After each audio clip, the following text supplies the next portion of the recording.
This November conference will 18th. now be recorded. I'll start again. I now open the meeting for the Moose Lake City Council for Wednesday, November 18, 2020 at 4 p.m. This is a go-to meeting.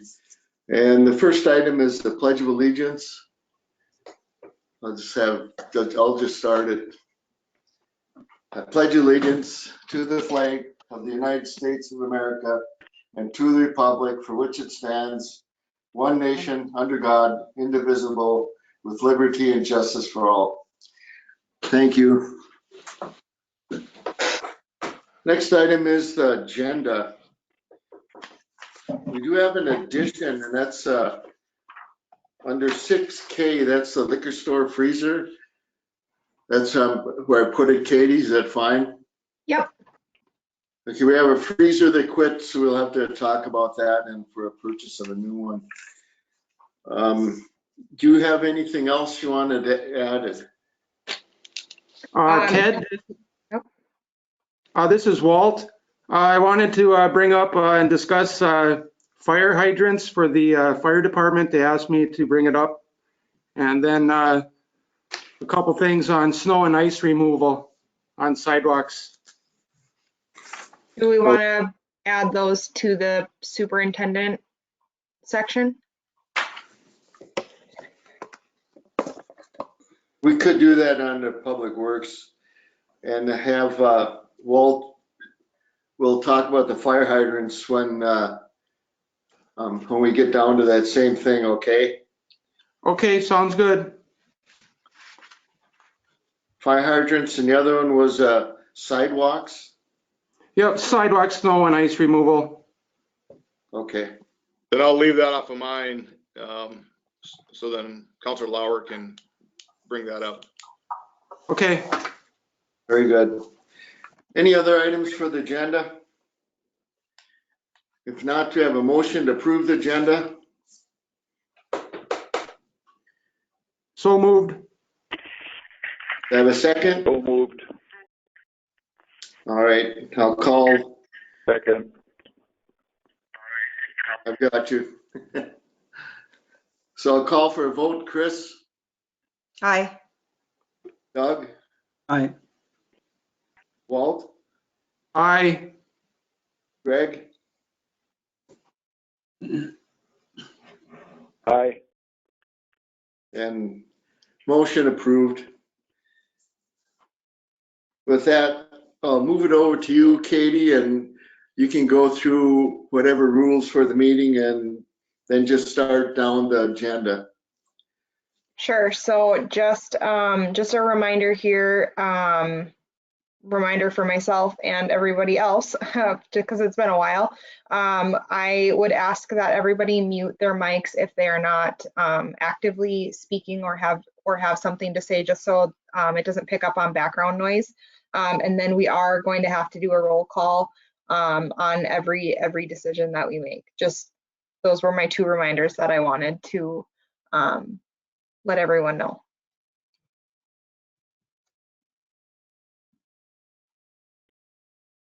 And then Ted, do you want to go down the consent agenda? All right, very good. On the consent agenda, we have A1, the regular city council meeting minutes for August 12th, 2020. Regular city council meeting minutes for September 9th, 2020. Regular city council meeting minutes for October 14, 2020.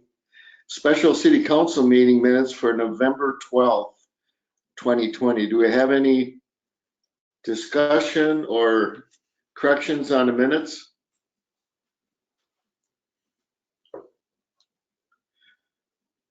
Hearing none, do we have a motion to accept the minutes? So moved.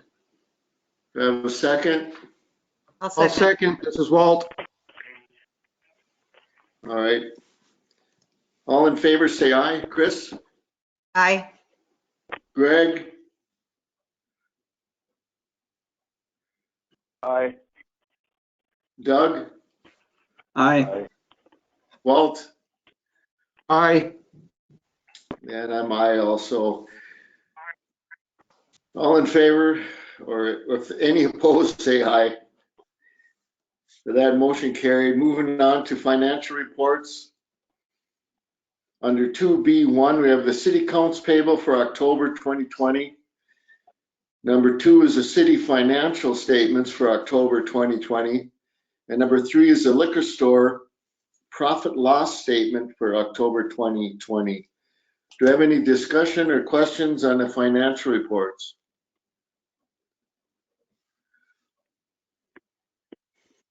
Hearing none, do I have a motion to accept financial reports? So moved. This is Walt. Your second, Walt? Sure. All right, all in favor, say aye. Start with Chris. Aye. Greg? Aye. Doug? Aye. Walt? Aye. Motion carried. Moving on to public comment, which we will have none here. We don't have anyone else on with us. Moving down to departmental reports, the police chief. This is for October 2020. Mayor and members of the council, it's just a report on the month of October. We had 160 calls for service. 10 of those for service were to MSOP. In addition to the calls for service, we spent approximately 160 hours on MSOP calls and 2 hours on ECRC for corrections.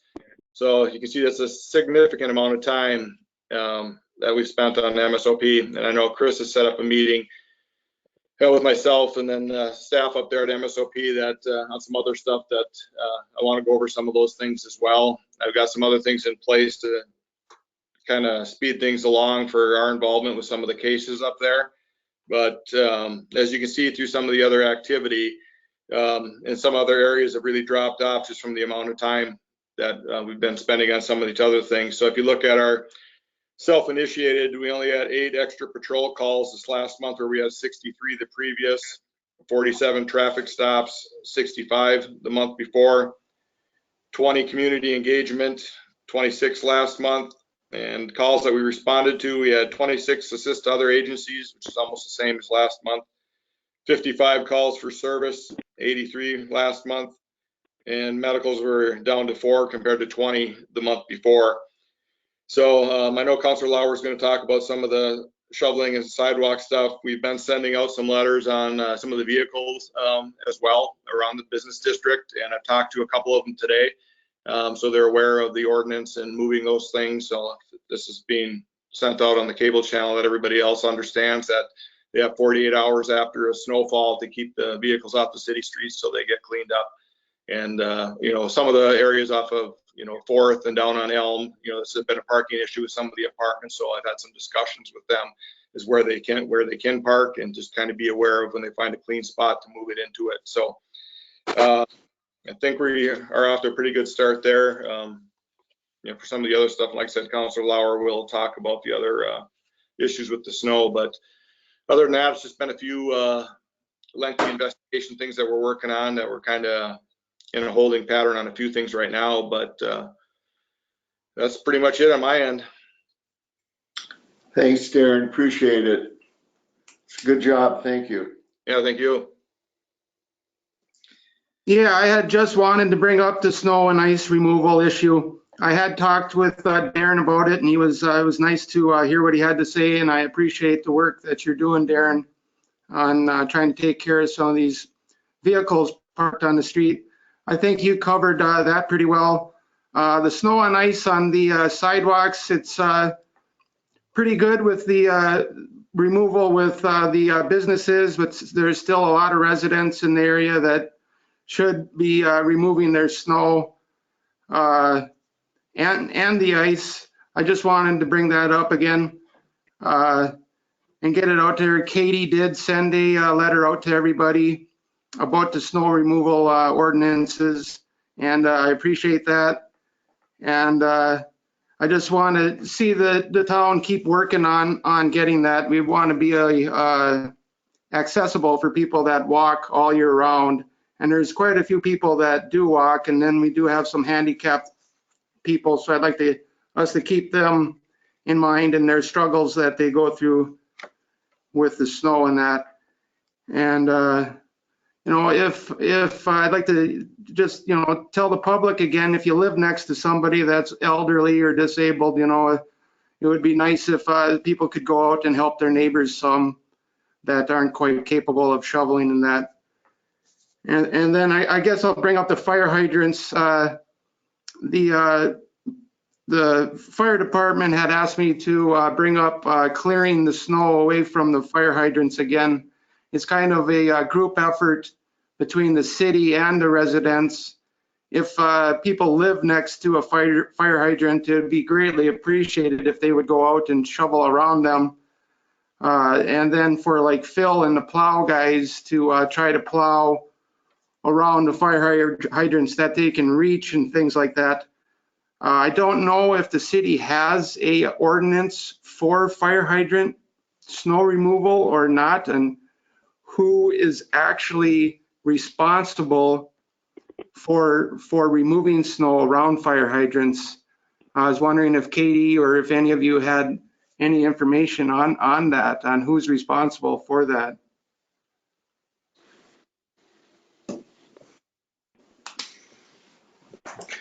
You know, through the years, as far as I know, I don't think there's anything in any ordinance on who is responsible other than if you live by one to clear it. Yeah, I Okay. can't recall one. Okay, well, I just wanted everybody to be aware of that the fire department is asking for people to clear the snow away from the fire hydrants. And that's all I have. I was just going to add on to that real quick too, that I know it's brought up about for the people on the snowmobiles to make sure that they're staying off the sidewalks with the snowmobiles, with the carbide skis and studs and everything, that they're gouging those up. So make sure they're not running down the sidewalks. Katie, can we get a lot of this into the paper again? I know we do it each year, but it's probably time to do it again in the next month. The snow removal stuff? All of it, snow removal and fire hydrants and also snowmobiles off the sidewalks.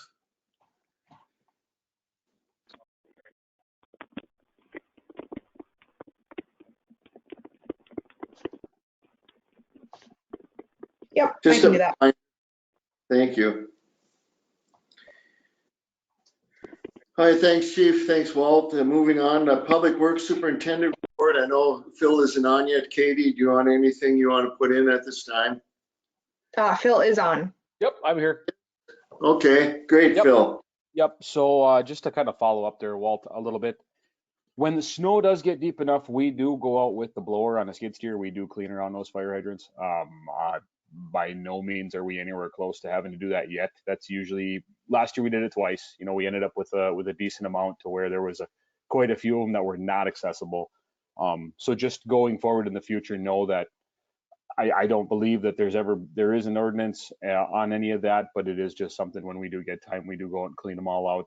It is kind of a lengthy procedure. There is like 160 or 100, 158 or 160 fire hydrants in town. So it gets to be kind of a task, but it's definitely doable. When we get time, we definitely take care of that. So when things get bad enough, we will definitely be out there and doing that. But yes, we do appreciate the help from the public taking care of those. There are a few individuals in town that do that. It is very much appreciated. We appreciate it very much. So thank you. Getting on here, water department distributed 3.9 million gallons of drinking water in the month of October. The fire hydrant at 800 Lakeshore Drive that was approved, I believe 2 meetings ago, possibly 3, did get fixed last week. We had a struggle with that one. We had it lined up 3 times to do it, never got it done. Things fell through. We weren't able to do it, vice versa, whatever. But it's done. It's all up in working order, back in service. Everything's good there. The well house is coming along, but the weather is definitely affecting the progress. It's definitely slowed down considerably. But we're still going in the right direction with that. The sewer department, we collected 11.3 11.1 million gallons of wastewater in the month of October. The treatment system, the October discharge totaled 34.8 million gallons of wastewater with all limits and parameters met for that period. So that was awesome. Mixers at the ponds are fixed and they are all back up in service. Street department, you guys have touched on a lot of the things here regarding ordinance number 92 and a couple other things, but two other things I want to touch base on for all the public. We have all sorts of different pieces of equipment out there working to remove snow. If you see one, you see anything with flashing lights on, just take it easy. We go forward, backward, left, right so fast that, I mean, it would amaze you what a plow truck would do. And we try to do it as safely as possible and as efficiently as possible as well. So if you see any lights, big equipment moving snow, just take it easy. If you can't see our mirrors in a truck, we can't see you. And you see that sign posted everywhere on trucks, but it's the truth. We can't see you. If we can't see you in the mirrors, we don't know you're back there. So thank God we have not had any issues regarding any of those things in the past. And I'd like to keep it that way. And I think the city would as well.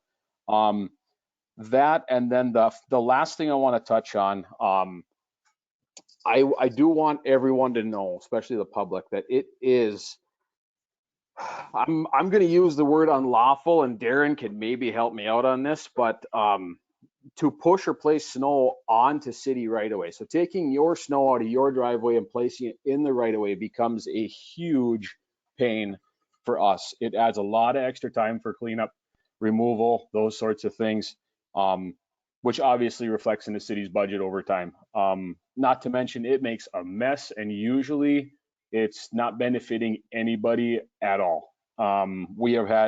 We've had quite a few issues. On Sunday, actually, we were out plowing, and I was able to probably get a hold of 15 to 20 of them. And I think we have a pretty good understanding of where we're sitting now and what needs to happen from this point forward.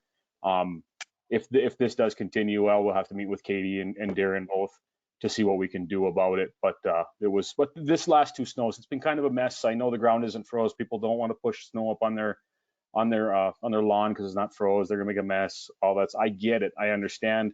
But same token, we can't be putting snow in the public right away. It just becomes a nuisance. It's expensive and it takes longer, and it's just not good all the way around. So other than that, I think that's all I have. Very good, Can I- thanks. Can I add something to that, Phil? Yeah, absolutely. That big snow pile that usually sits on the corner of Second and Elm. Yeah. Is that going to be removed? Because it gets harder and harder to be able to see around that when you come up from the Arrowhead Lane up to the post office. You know, you guys kind of end up pushing it onto that corner, and is that Yeah, going to be removed? We removed it yesterday, I believe. Unless I'm thinking about a different pile, or we're not on the same idea. Which pile you're talking about? Right Okay. on the kitty corner from the post office, right? Yeah. Yep, we hauled that out yesterday. Okay. Yep. Thank Yeah, we you. typically, yep, no problem. It's typically, you know, we basically go through and plow one day. The second day we clean up and pile up to get rid of, so we have enough areas for people to park. And then usually the third day we're hauling. So it's kind of a pain because you got to drive around a pile for a day or so, and I understand. But yeah, we try to get on them within day 3 for sure. Yeah, it's just more of safety thing because it's hard. You have to keep sneaking out to look if Yep. somebody's coming from the other way. And Yep, absolutely. okay, thanks. Yep. Yeah, Phil, this is Walt. In that letter that Katie sent out, the public was informed to not be placing snow on the right-of-ways. So hopefully some of them got that message, but obviously you're going to have to keep working on that. We don't want that. And I appreciate all you've been doing here for removing the snow. I know it's not easy trying to get all these people to go along with you and make your life a little more easier to get the snow out of the way. I appreciate it. Yep. Thank you. Any other questions for Phil? Hearing none, thanks a lot, Phil, appreciate it. Moving on to 4C Technology and Library Report, Katie.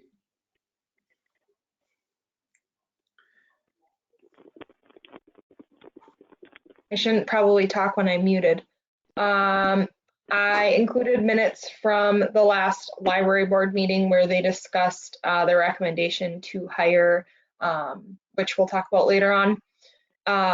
They're also talking about doing some more like make and take projects, just to get the public something to do because it sounds like things are going to get shut down again. And then for technology, I did get something from CW Technology. I asked them to kind of give us a report on what technology problems that we're having on a quarterly basis. I just didn't get it in time to include in the packet, so I'll get it out next month. But that's about it. Any questions for Katie? Hearing none, we'll move on then to the engineer report. Okay, so engineering report, you guys have the minutes. Some things that I just want to touch on are some grants that we've applied for, secured, applied for, and are moving on to the next phase. The first one being the well, capping the wells. We submitted 2 grants. We heard back on one that we did get it. It's a $10,000 grant. We're waiting to start work until we hear on the second one, which is another $10,000. So we can't start anything until we know whether we've received those or not. So those are where we're at with the well, or with the old wells. The other one, I don't even know that it's in the minutes at all, but we submitted a grant for the final trail section. So from the roundabout to, I think it's the Portage Trail up by MSOP.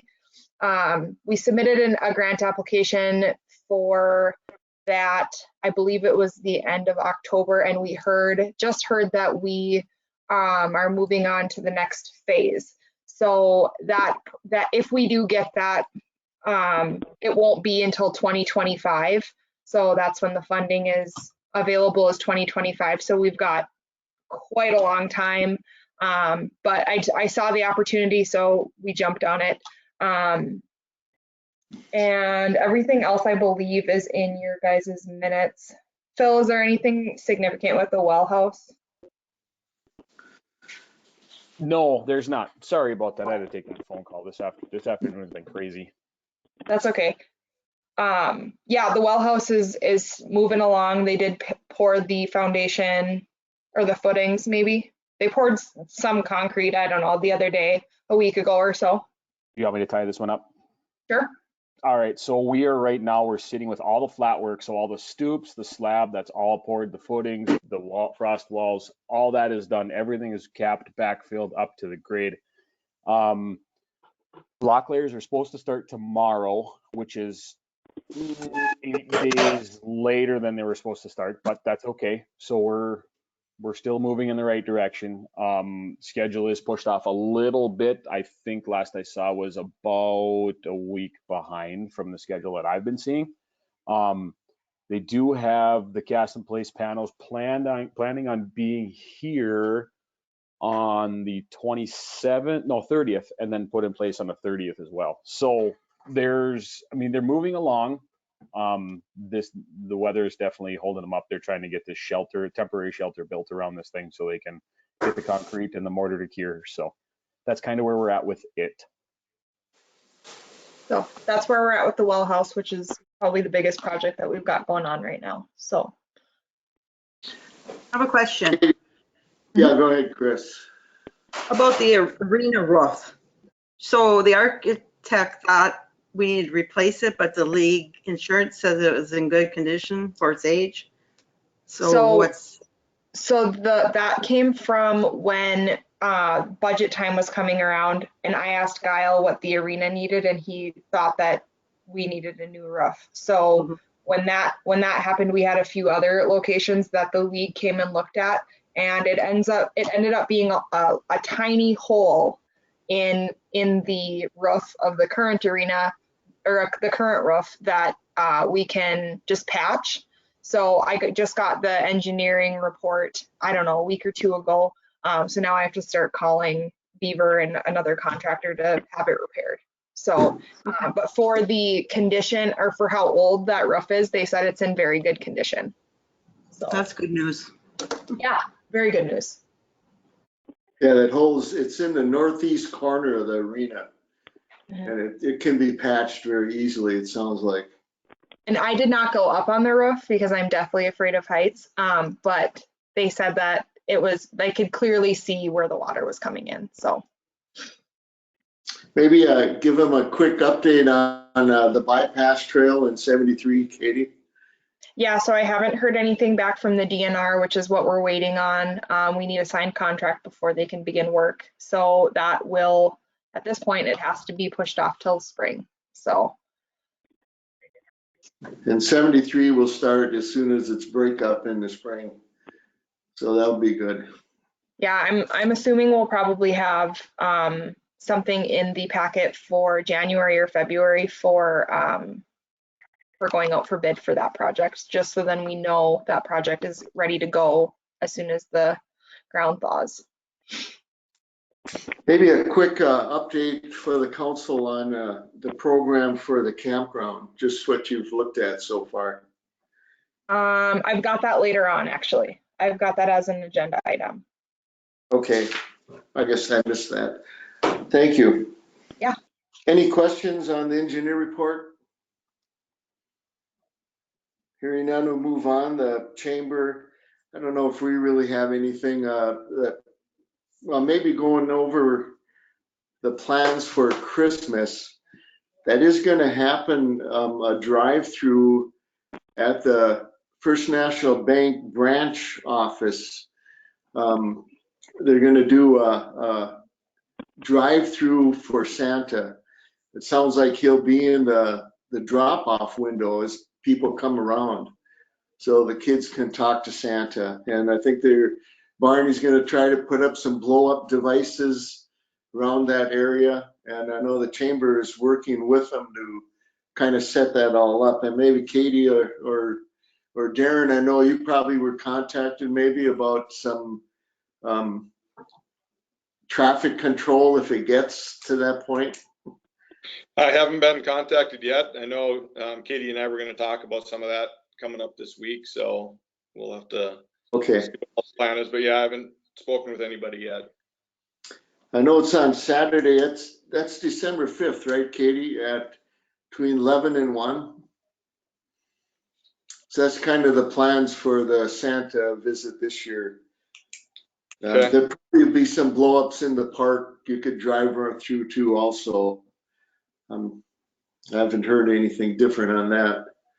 Anything else, Katie, you can think of on that? Okay. Ted, this is Yeah. Walt. They did contact me about playing a free Christmas movie on the 5th, but with this COVID thing, it's looking highly unlikely that I'll be doing that, but the final decision hasn't been made yet. All right, thank you. Appreciate that, and we understand why. All right, moving on to number 5, previously discussed business. A is the 2020 BGO Water Revenue Bond Resolution 20-11-06. George, it's go time. All right. Can you hear me okay? Yes, sir. Okay, great. George Eilertson from Northland Securities. Thank you for time on your agenda here tonight. And hopefully, like I say, everybody can hear me all right. I'll be referring to a handout that I believe Katie has distributed to you. It should say bond sale summary at the top of page 1. And I know you talked about it here just a couple minutes ago, but this is the financing for the well and the well house replacement project. So those projects are going on, so we got to get some money in place to pay for that. So that's what this agenda item is. And Mayor and Council, like you in your intro, the only action item for tonight is the consideration of that bond resolution. So, but I'll hit some of the highlights here as it relates to the financing and then address any questions you might have. as you recall, my colleague Tammy Umdahl worked on the water rate study so we're syncing up these two purposes. The water rate study had a preliminary structure for this bond issue in it, and the recommendations for the water rate adjustments are in sync with this financing then. So just as a brief intro there, the bonds themselves are general obligation bonds. That's something you've issued in the past. Certainly, that's very commonly issued by municipalities. What that means is the full faith and credit of the city of Moose Lake is standing behind the bond issue. So if there were ever a shortfall in revenue, you're obligated to levy taxes to make up that revenue shortfall. The bonds are enhanced, or we got them rated. I know Katie can probably speak to this better than I, but she was a little bit nervous going into this bond rating call, having not done one before. But I'll tell you, Council, that she did a very good job preparing for the call. What's nice is they provide the questions leading up to the call, and then they pretty much follow that script when we have the actual call. So the city's existing bond rating, which is A+ with Standard & Poor's, was affirmed or reassigned. And then, like we've talked about before as well, because it's a utility project, the state of Minnesota has a nice program for municipalities that you can get the state's credit rating behind your bonds. So we're able to get the AAA rating of the state of Minnesota behind these bonds as well. So real nice credit when we brought the bonds to market. A couple of the highlights that were, and Katie perhaps distributed the bond rating report. If she hasn't, certainly that's available. They talk about what the factors go into the rating, the demographics of the city, the finances, the policies, procedures that you have, et cetera. And certainly a couple of the things that they noted are you've got standard policies and procedures, and then one other one that was notable was you maintain very strong reserves. So that's certainly a good thing, being a smaller community as well as a community where there's a lot of tax exempt property. Certainly having those strong reserves is of benefit. So I'll get to the meat here, the actual bond itself, and we're working off of the same dollar amount that we have originally been, which is that you're going to net $2,611,600 for project costs. And so what we do is we add in the cost of the rating and finance costs and legal costs. So you borrow a little bit more than that. But at the bottom of that, it's page 2, which is kind of the summary page here. It hits the highlight on what the interest rate is. So the true interest cost for this financing, and it's a 25-year financing, is 2.13%. So I'll tell you, from a finance perspective, that's a very good interest rate. We've got the ability to lock into 2.13% for a 25-year term. The city does have the option of, there's the thing called the call date. That's the ability for the city to prepay or refinance on the bonds. That begins on February 1 of 2028 and any date thereafter. Council, if I could actually direct you to the very last page of this report, there's a graph which shows the historical interest rates, at least over the last 20 years. And you can see that this is what's called the bond buyers index. This is shows the trends of municipal interest rates. And so we're at very near 40-year lows in the bond market. So we're at a good spot, or your timing was good for the issuance of this debt. So again, the ability to lock into 25-year bonds at a very low interest rate, I think is a nice result. So we certainly kept in touch with your local bank, who I know is very active and a good, steward for the city there. And I won't go into details on their level of participation, but they were involved here in terms of purchasing some of the bonds. So that's just wanted to make that note as well, because Katie and I certainly have kept in touch closely with the bank on not only this project but other projects in the past. So Mayor, members of the council, that's a brief overview of the financing itself. By approval or by approving the bond resolution, you'll lock into the rates and the terms that you've seen on this sale report. The closing date, or the date that you receive the money, is on December 17th. So you lock in the interest rates today, and then you get the closing, or the closing of the bonds occurs on December 17th. Any questions?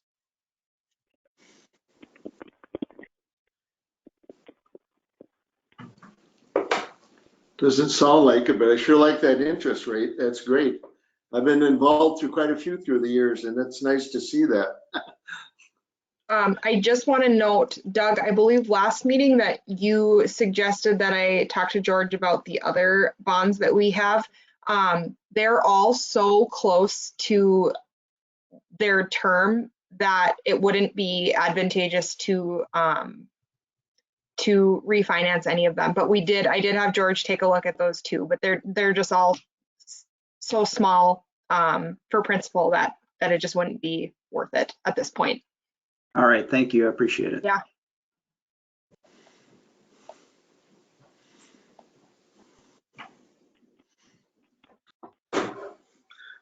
Doesn't sound like we have any questions, George. So the next thing, I guess, is the resolution. Do you have it handy, Katie? You can just read the first part of it.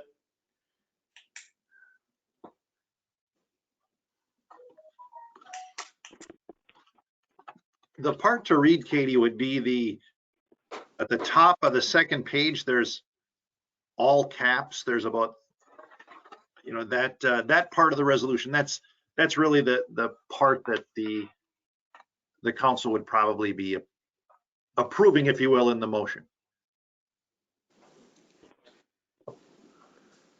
I just have to find the email. Or Mayor, if you'd like me to, it's right here in front of me. That would be awesome if you could. 2020-11-06, correct? Okay. Yes. I know I can't make a motion, but I'll read this.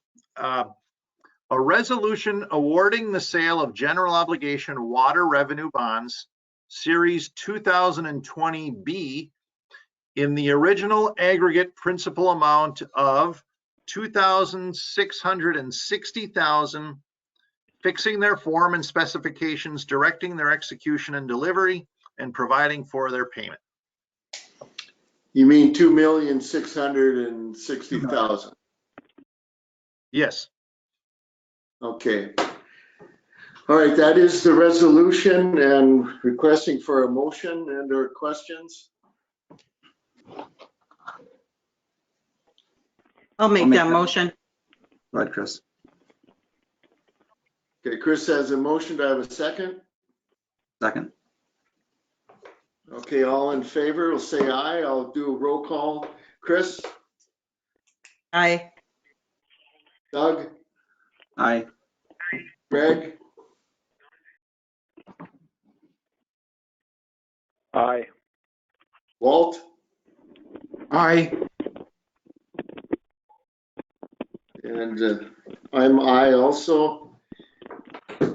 So motion carried. Is there anything else that Thank we you, need Mayor, to go and over, members of the George? council. Well, I'm sorry for butting in there. I was just saying thank you, Mayor and members of the council, and certainly if you have questions, please feel free to have Katie get a hold of me. We appreciate that, George. Thanks for the presentation. Thank you. Thanks for the good work. Katie, do you have anything else on that issue? Okay, very good. Then we'll move on. Going on to 5B, part-time library assistant. So the library board had in their minutes, and I would also make the recommendation to hire Marilyn John at the wage of $10.50 per hour. She will be working 7 days a week with the availability to pick up additional days should somebody get sick or vacation or what have you. So we interviewed her. She's a very nice woman, and will do very good down there. Okay, how many hours a week are you looking at, Katie, for her? Just 1 day, so 7 hours.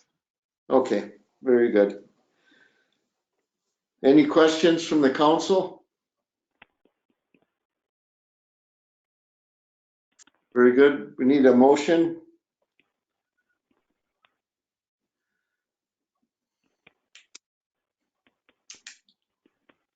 Motion or discussion from anyone?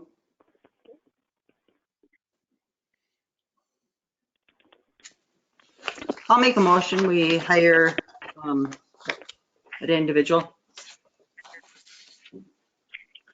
Marilyn? Do I have a Marilyn. second?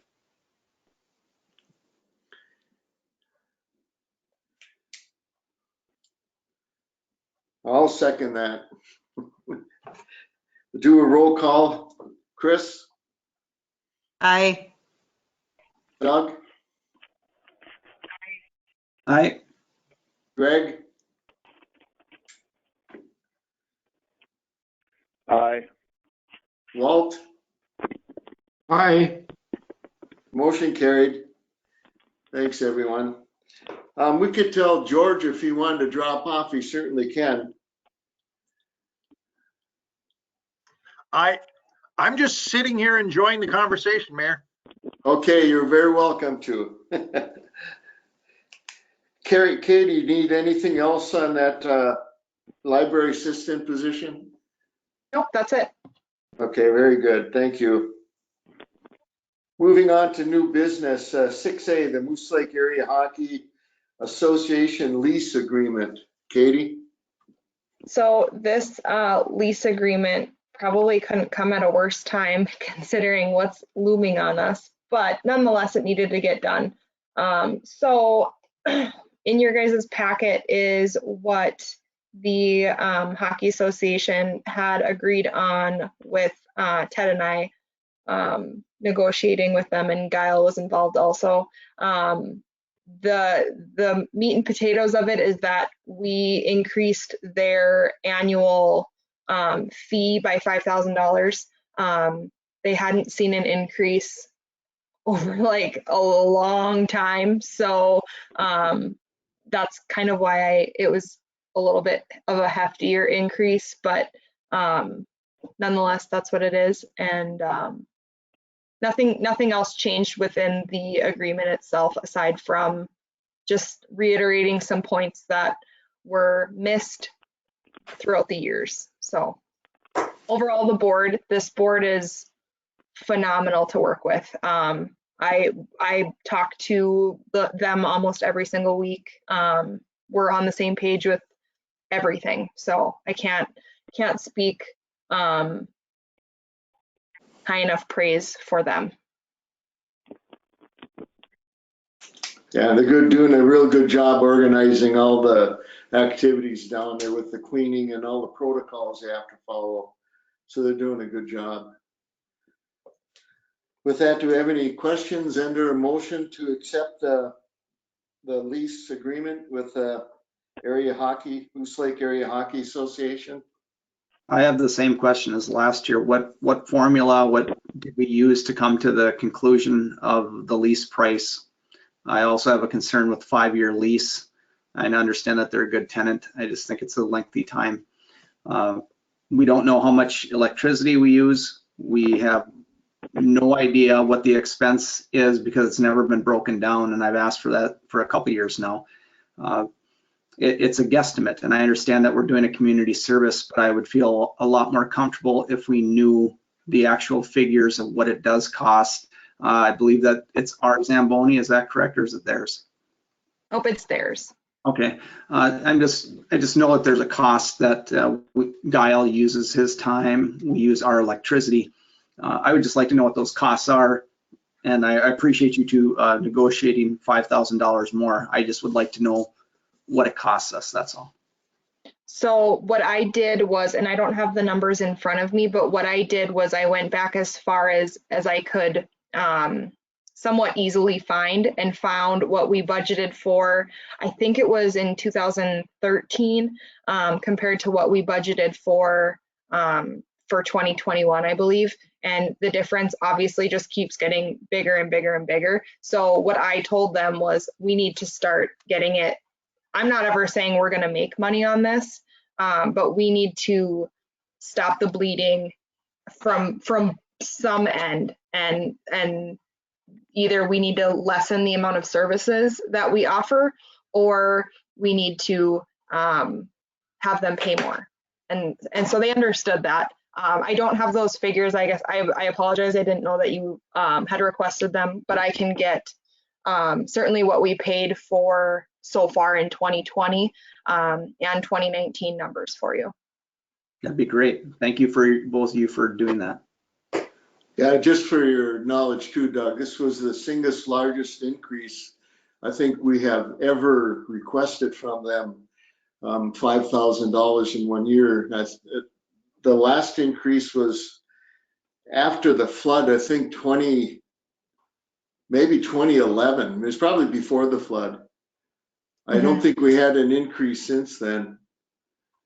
And so it's kind of like a catch up. And there was part of the reason was with the flood, it did hit everybody hard.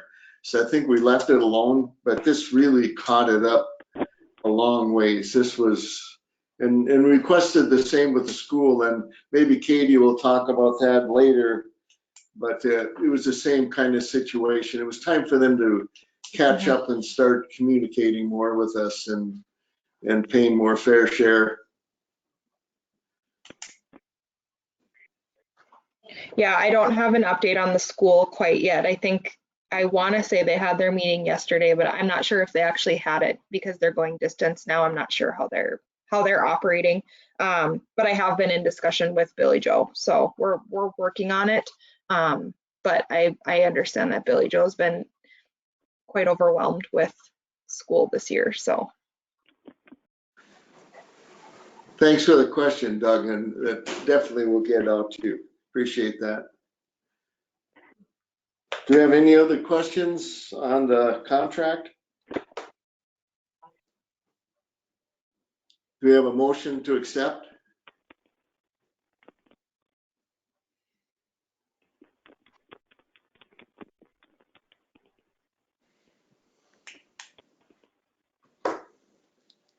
So moved. Do I have a second? I'll second. This is Walt.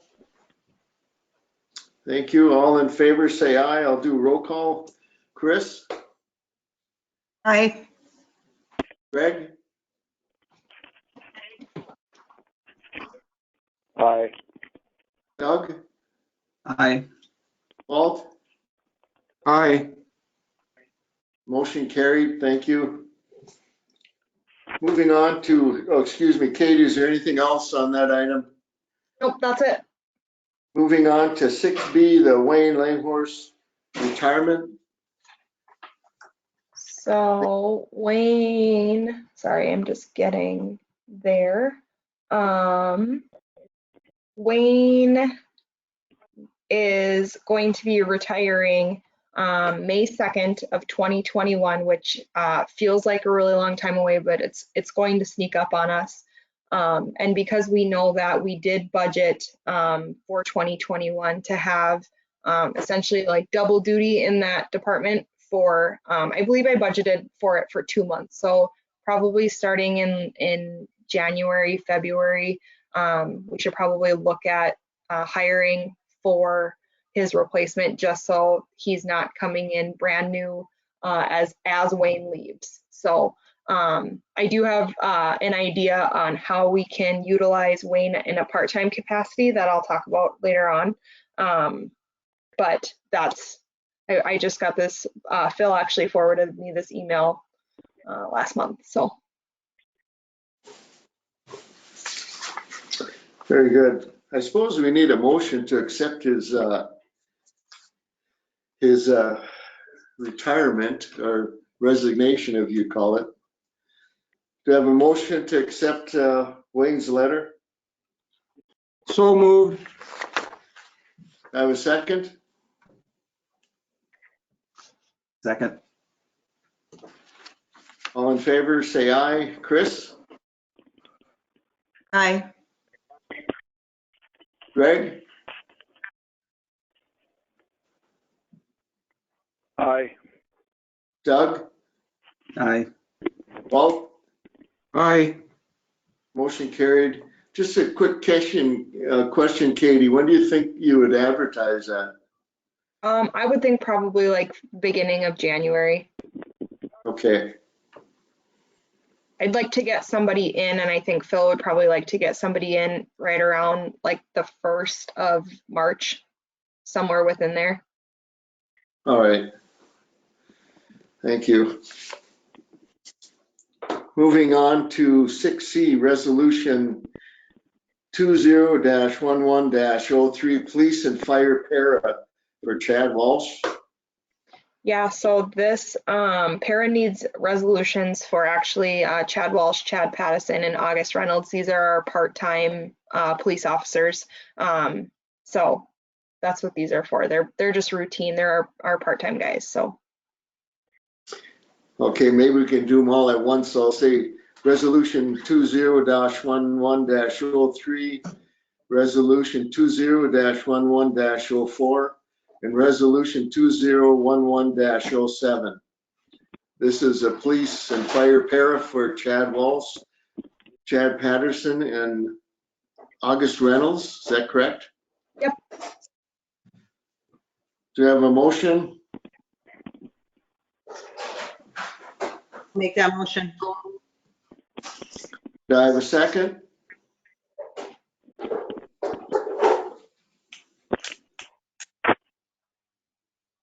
Second. All in favor, say aye. Chris? Aye. Greg? Aye. Doug? Aye. Walt? Aye. Motion carried. Moving on to 6F, Resolution 20-11-05, declaring surplus property. So the surplus property that is referenced is the old coolers that came out of the liquor store, as well as a desk that is a bit oversized for Darren's needs. And I believe that's it, correct, Phil? Okay. Okay, so once we do this, what happens to the material? They will go to lots for bid in Renshall to be auctioned off. Okay, So Very if good. anybody from the public is interested in them, they can certainly bid on them. okay. Do I have a motion on the resolution? So moved. Go ahead, Walt. Walt and Doug, are you second? Sure. Thank you. All in favor, say aye. Chris? Aye. Greg? Aye. Doug? Aye. Walt? Aye. Motion carried. Thank you. Moving on to 6G, the cemetery mower deck quotes. Katie? So the cemetery needs a new mower deck for their mower. And I looked at kind of where they were sitting as of the end of September, and they had quite a bit of their budget left over. So This was actually budgeted for in 2021, but I figured we could just knock it out in 2020 if we could. So, and we've got the funds for it. So Phil got 2 quotes, one from Duluth Lawn and the other from Moose Lake Implement. So I would recommend approving Moose Lake Implement. Very good. Do you have any questions and or motion on the cemetery mower deck? I just have one question. One had tax and one didn't have tax. We won't pay tax. Okay, This is so yeah. which one had the tax on it? I can't remember. Duluth Lawn, which Duluth Lawn was higher anyways. So Okay. Moose Lake Implement it is $17.75.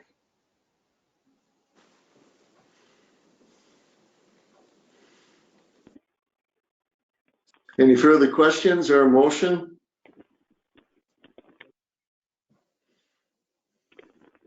Motion to purchase.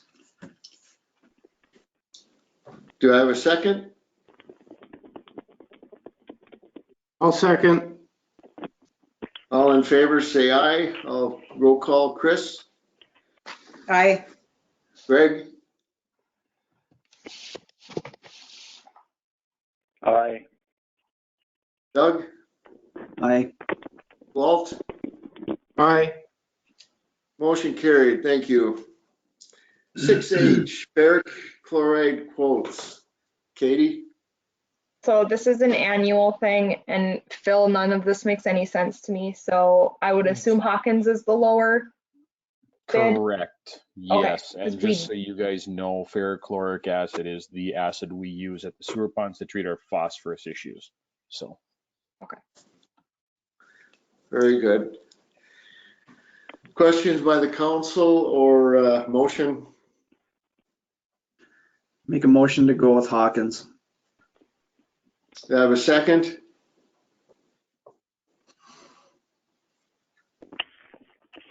Second. All in favor, say aye. Chris? Aye. Greg? Aye. Doug? Aye. Walt? Aye. Motion carried. Moving on to 6I, the 2021 budget. TNT meeting December 9th, 2020 at 6 p.m. So this is just this is just a reminder, our final 2021 budget presentation, which will have some changes from what you guys have seen. So I'll try to get that out to you guys as soon as possible.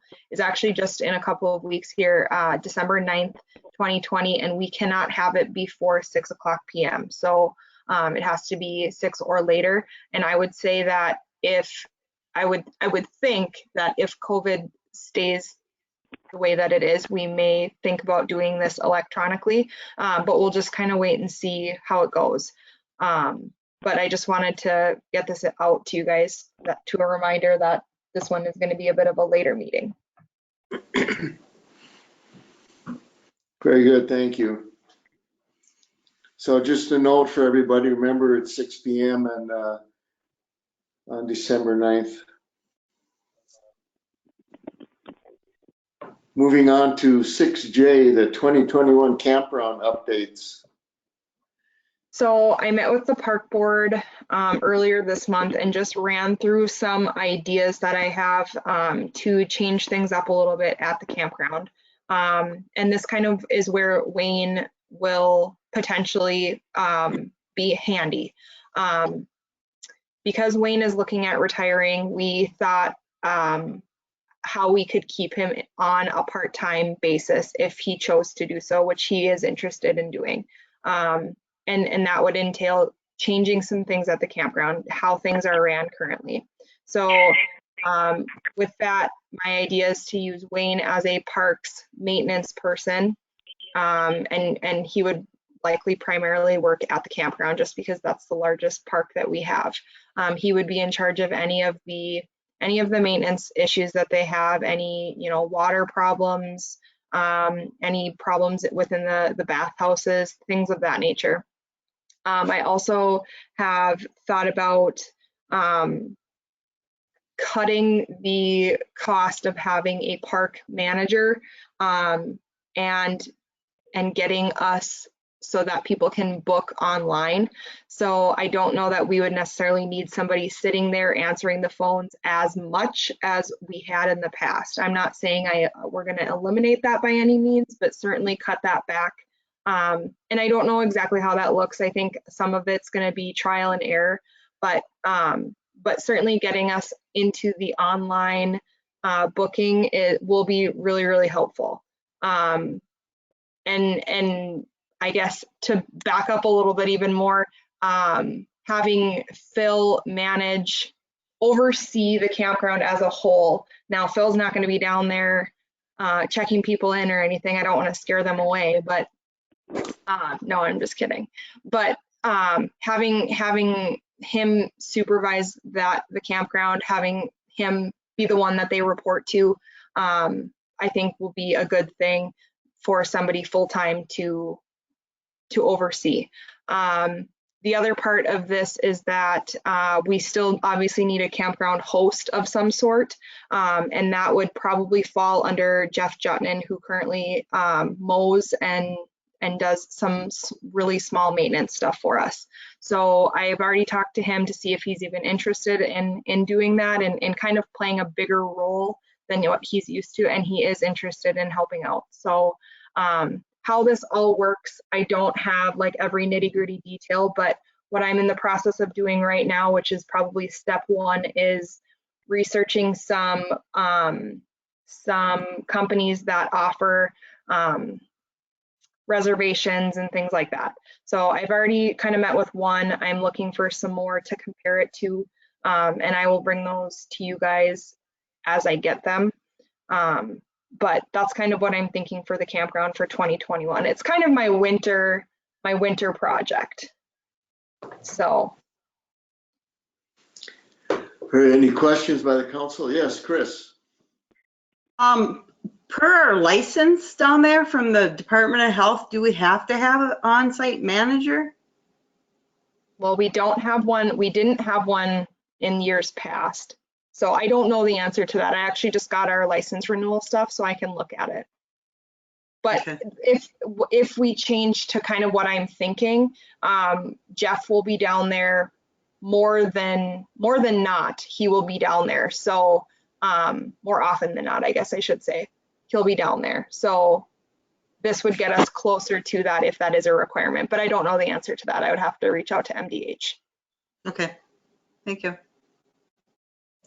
Any other questions for the council?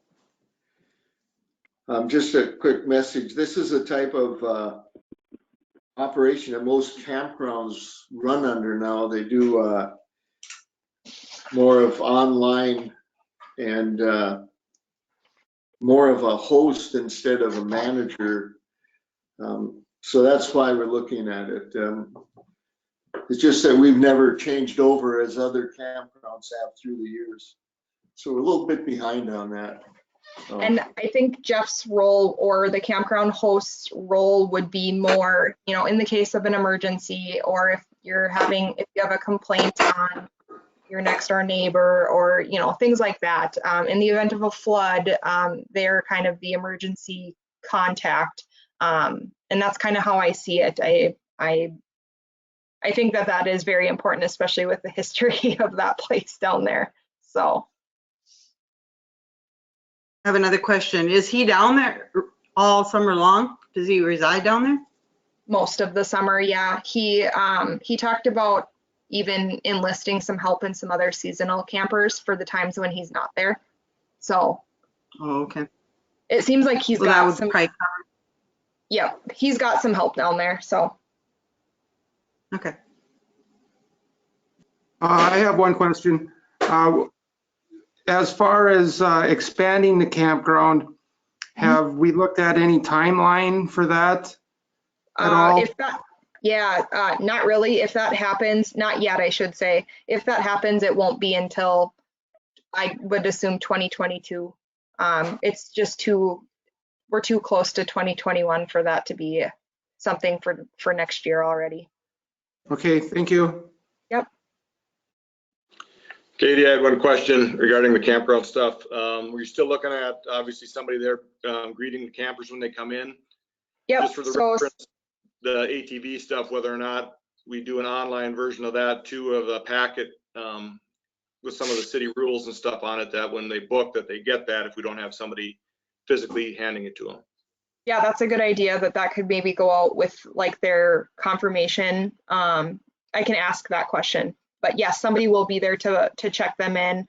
I'm thinking somebody will probably be there from whatever time checkout is, which we haven't established any of that yet, to like maybe 7 or 8 o'clock, and then after that they check in on their own. So those little details I haven't really thought of completely yet, but All right. certainly things to think about. So Thanks. All right, thanks, everyone. Any more questions? Thank you. Moving on to 6K liquor store freezer. They quit and we have to do a purchase. Katie, you want to speak on that one? yeah, so I sent you 2 links to 2 different websites. The freezers themselves are not exactly the same, but they are darn close. They're the same brand. One is just like 1.5 inches wider than the other. So the prices, I know on the Webstaurant one, you probably couldn't see a price unless you put in your email, which I did put the email in. So the Webstaurant costs $3,128.29, which is the 26-inch freezer. It's just a single door standard freezer. And this holds the frozen pizzas. So the other one is from Sea Kitchen, and it's $3,780.63, and it is the little bit larger one at 27.5 inches wide. So I would probably just suggest going with the Webstaurant one for 1.5 inches less. It's, I don't know, $600 less. I guess I don't really have a preference. Okay, council, any discussion or motion? What is the area? Would either one of them fit in the area that? Yep.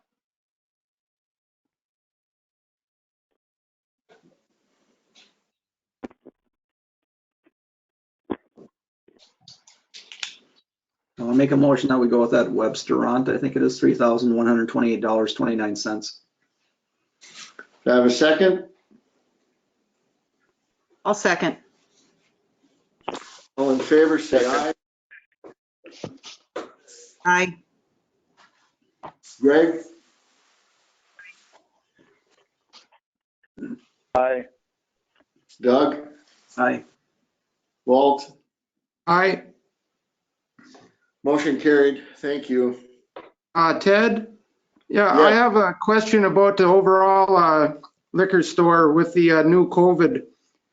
Is the governor going to be shutting down bars? I had heard that he was, but I haven't seen his latest meeting. Will we be shutting down the Muni, and then will we have to be sending workers home? So Katie, go ahead. yeah, if I'm not saying anything yet because he's not speaking for another 52 minutes. But that is what I've heard also, is that he is planning on shutting down bars, restaurants, and that sort of thing. And I've already had a preliminary conversation with Elaine that yes, if he shuts down the bar, then yes, the bar will have to shut down.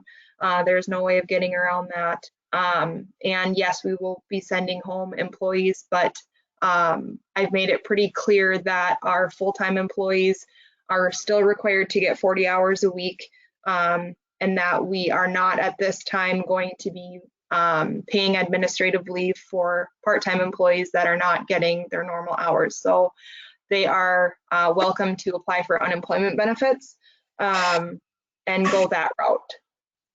So, but I've also been waiting to see what happens with Walls's press conference. So just kind of waiting to see.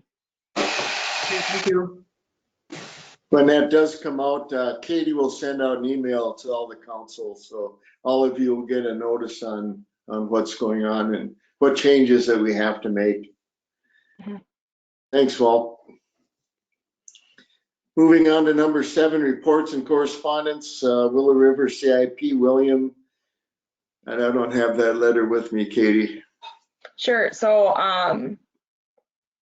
the warden at the Department of Corrections sent over a very nice letter thanking us for our support with the CIP program. So it was very nice to get this from him. So that's what that.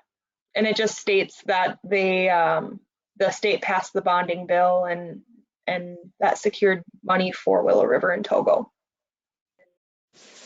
Very good, thank you. Number 8, committee and board meeting minutes. 8A, we have the Moose Lake Area Fire Protection District minutes for October 13. And 8B, we have the Moose Lake Park and Recreation minutes for November 2nd. And moving on to announcements. Regular Moose Lake City Council, Wednesday, December 9th at 4 p.m. And we'll have to stay till 6 on that evening, just so everybody remembers to do the pass the budget, have the presentation and pass it. The Moose Lake Economic Development Authority, Wednesday, December 16th at 12 p.m. at the City Conference Room. Moose Lake Water and Light Commission, regular meeting Tuesday, December 15th at 3 p.m. at the Water and Light office. Actually, that'll probably be in the chamber room at the City Hall, or we will be going online. I'm not sure yet what's going to happen there. The Moose Lake Housing and Redevelopment Authority Board, Monday, December 14th, 11 a.m., Hillside Manor office. Moose Lake Area Fire District, Tuesday, December 8th at 6:30 p.m., Emergency Response Center. And Moose Lake Park Board meeting, Monday, December 7th, 6:30 p.m. at the City Hall, or else up in the City Conference Room. With that, do we have anything else, Katie, you want to add in? That's it? I don't think so. Anything from the council? Hearing nothing, do I have a motion to adjourn? So moved. Do I have a second? I'll second. All in favor, say aye. Chris? Aye. Doug? Aye. Greg? Aye. Walt? Aye. Motion passed. We're adjourned. Thank you, everyone. Have a good Thank evening. you. Thanks.